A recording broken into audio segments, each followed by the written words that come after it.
Hey again, everyone. This is Bob from Hot Rock Central, and in this video, we're going to be talking about meters. Now, I've got meters all over the place in my system, and the reason why I do that is I could do a lot of this on Wi-Fi or Bluetooth, and have everything showing up on my phone, but I have a phobia about microwaves. It's pretty well established that all this microwave radiation that we're being bathed in is damaging our health. And I'm an old fart anyway, so I need to do everything I can to try to mitigate any harmful radiation that might be damaging my health.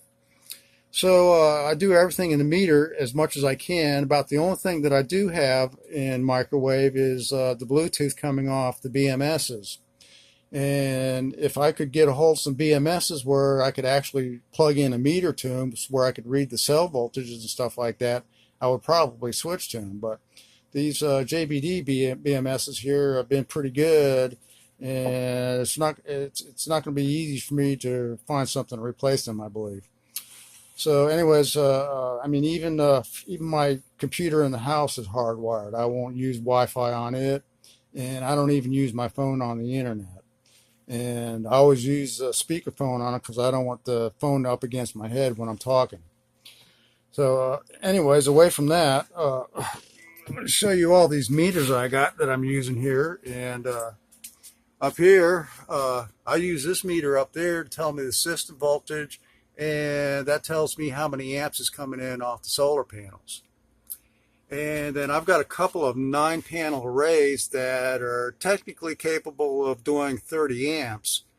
So I put meters on them because I wanted to monitor them, because I've got that whole 30 amp string coming in on one number 10 wire, which would put a lot of stress on it if I was actually getting 30 amps out of those panels. So I wanted to see what I was getting out of those panels. And I think about the highest I've seen was 25 amps. So I'm not too worried about whether or not these number 10 wires will be adequate or not. I think there's won't be any problem with that whatsoever. And then over here, I've got meters on top of my chargers that tell me what the panel voltage is coming in. And it's dark right now, so they're not lit up. That one there is just reading the yard light. And then underneath that, I've got meters that read the amps coming out of my chargers. And these meters here are dual purpose. You can set these to either read volts or amps. And there's a little button in the back. You push the button and it switches between one and the other. They're a little more expensive. I think those run about 20 bucks. And those are a single function meter. They only read volts. DC volts, and I think they run about 10 bucks or something like that. And not too long ago, this is what I was using for a kilowatt meter, just so I could monitor how much power I'm generating every month. And it does a good job and everything, but yeah, it actually, that's all it does, is just read kilowatts, and it's not backlit, so you got to shine a light on it to be able to read it. Yeah, so it's a pretty boring meter. And then I ran across this meter up here on eBay, and this thing has a whole lot more information, and it was so useful I decided to try it out, and I like it. It tells me what I'm putting into my electrical system in watts. It tallies up to kilowatts. It tells me the voltage. It tells me the hertz. It tells me how many amps. And also shows power factor, which a lot of people don't know what that is, but basically that's the efficiency of your electrical being used, whether it's being used more efficient or not. The higher you get to 1, the more efficient it is. And I've got 2 inverters here running separate circuits, so I've got another one down here too. So what I do is at the end of the month, I tally up my kilowatts and find out what I've produced for the month. But probably the most interesting meter, the one that at first I didn't like, but I kind of like real good now, is this meter right here on my battery banks. Now, what I used to have is one of these, which I haven't taken off this one yet, but that is That is a capacity meter there.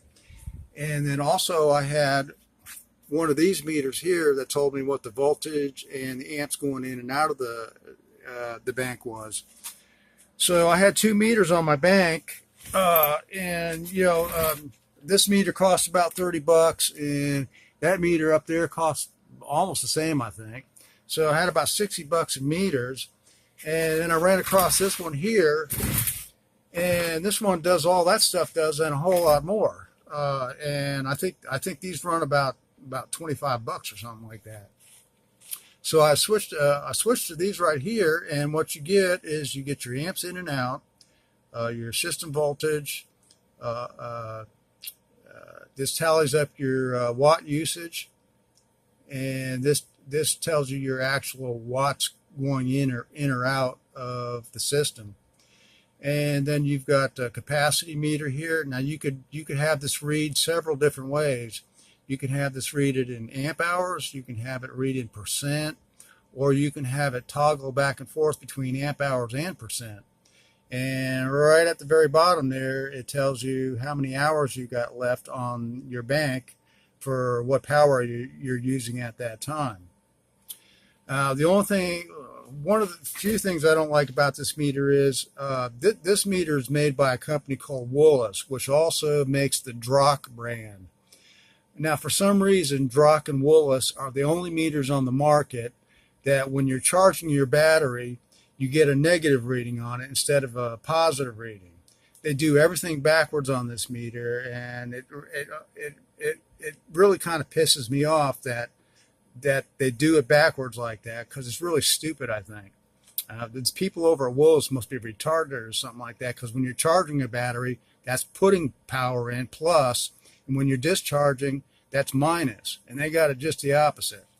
And see, now these here, all these meters that I use run off these Hall sensors here.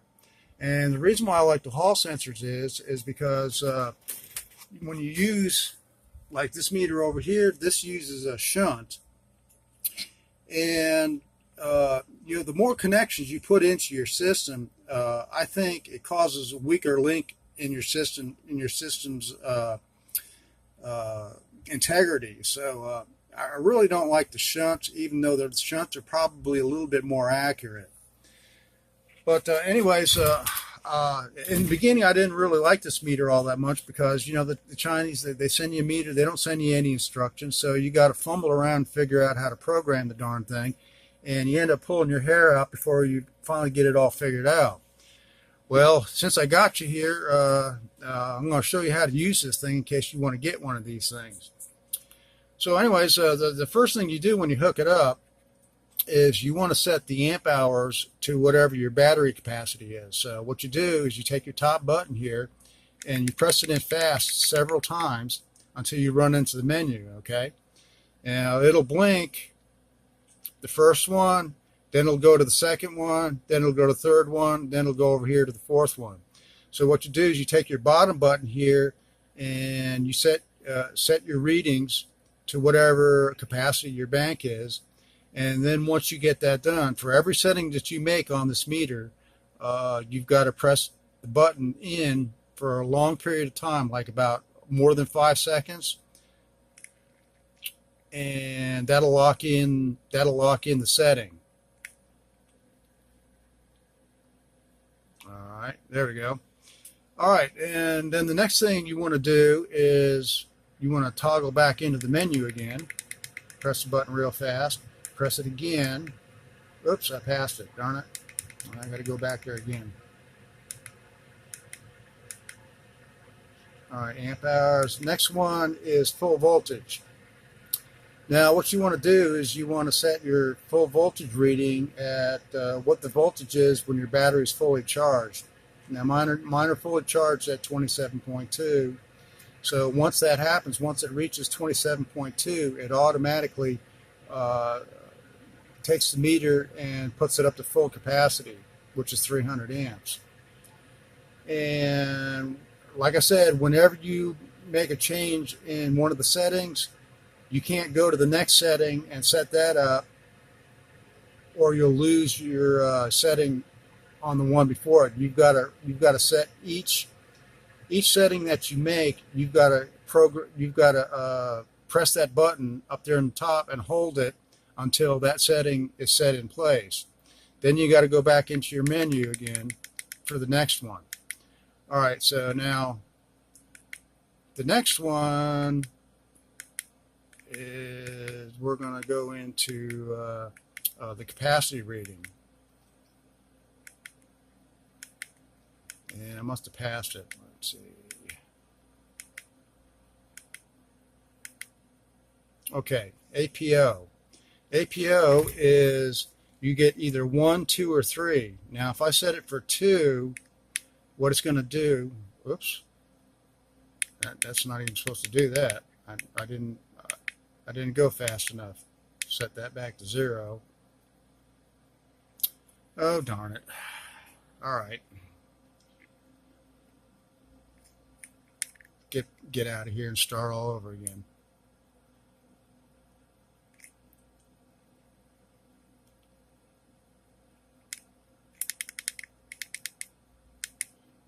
Okay. Oh, darn it, I passed it.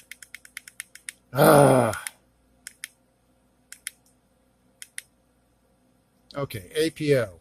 Now, if I want to change the setting on the capacity reading on number 2, it'll show me %. All right, so hold the button in for a little more than 5 seconds. Okay, now we'll see a % reading instead of an amp hour reading. All right, now go back there again.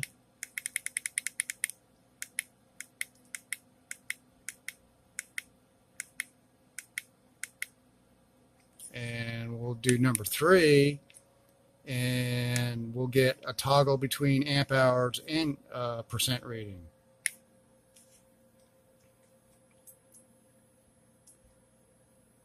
Okay, so if that's what you like, that's what you do. But all I want to see is the amp hour reading, so I'm going to set that back to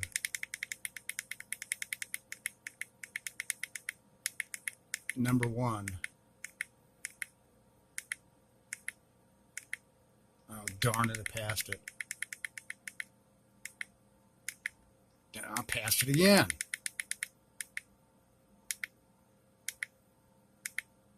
There we go. All right. Number 1. All right. Press that button in for more than 5 seconds. And there we go, amp hour reading. Okay, now the next thing is, all right, let's say you want to check your amp reading and whether it's accurate or not. So what you want to do is you want to take like a DC, maybe something like a DC heater, and hook it up to your battery bank, put an amp probe on it, and see what it's drawing, and see if that matches up with your amp output.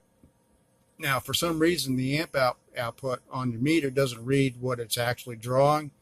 You can go into your meter and you can fine-tune the amp reading.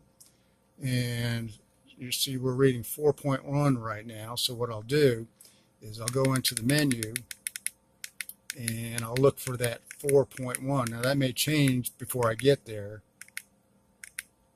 There's 4.1. Okay, so if you're actually doing 4.5, then you just press the bottom button until you reach 5, and then of course you press your top button again for more than 5 seconds, and that locks in that reading there. Okay.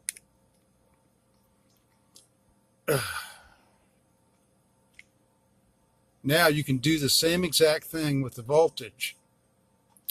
All right, so we got 26.6. Let's say you're actually doing 26.8. So toggle back into the menu, and you look for the 26.6.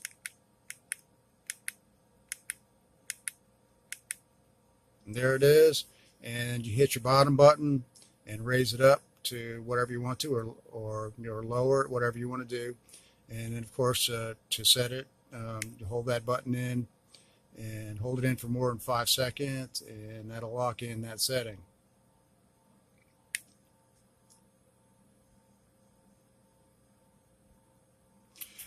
Okay, well, that's pretty much it, gang.